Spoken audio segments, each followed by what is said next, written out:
Israel और Hamas के बीच 47 दिनों से जारी जंग पर आज विराम लग गया।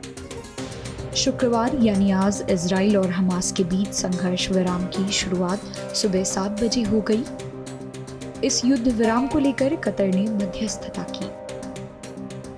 टाइम्स ऑफ इजराइल की रिपोर्ट के अनुसार 47 दिनों के इजराइल हमास के बीच भीषण युद्ध के बाद ये कदम उठाया गया है। कतर के विदेश मंत्रालय की ओर से कहा गया कि संघर्ष विराम आज से शुरू होगा और इसके साथ ही उत्तर और दक्षिण गजा में भी युद्ध विराम रहेगा। We have just finished with all the communication with all parties in order to ascertain the lists of those civilians who will be freed as a result of the deal agreed upon by both parties. The lists have been handed to both sides, and finally, in a communication just now, the list has been handed to the Israeli intelligence service, the Mossad, in order to facilitate the implementation of the deal.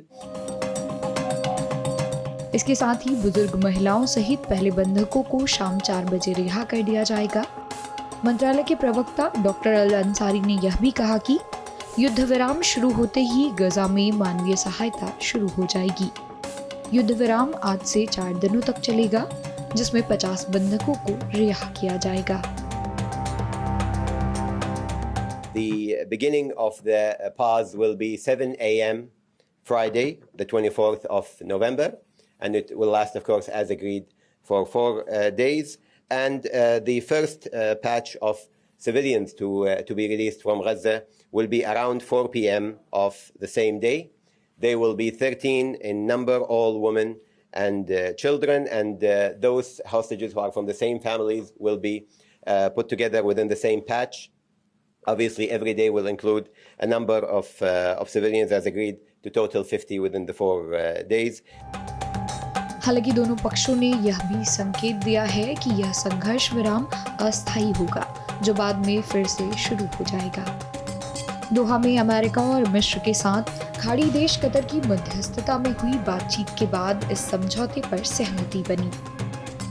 बता दें कि 7 अक्टूबर को Hamas के आतंकियों द्वारा Israeli सीमाओं का उल्लंघन करने के बाद से इजराइल हमास के बीच भयावह युद्ध जारी है, जिसके बाद इजराइल ने गाजा पर लगातार हवाई हमले किए, जिसमें बच्चों सहित हजारों फिलिस्तीनी मारे गए। युद्ध विराम की इस खबर का दुनिया भर में स्वागत किया गया है, लेकिन लगभग 7 सप्ताह से जारी इस खतरनाक युद्ध में पहले संघर्ष विराम की योजना की शुरुआत से लेकर अब तक जैसे जैसे समय बीता, वैसे वैसे दोनों के बीच युद्ध तेज होता गया।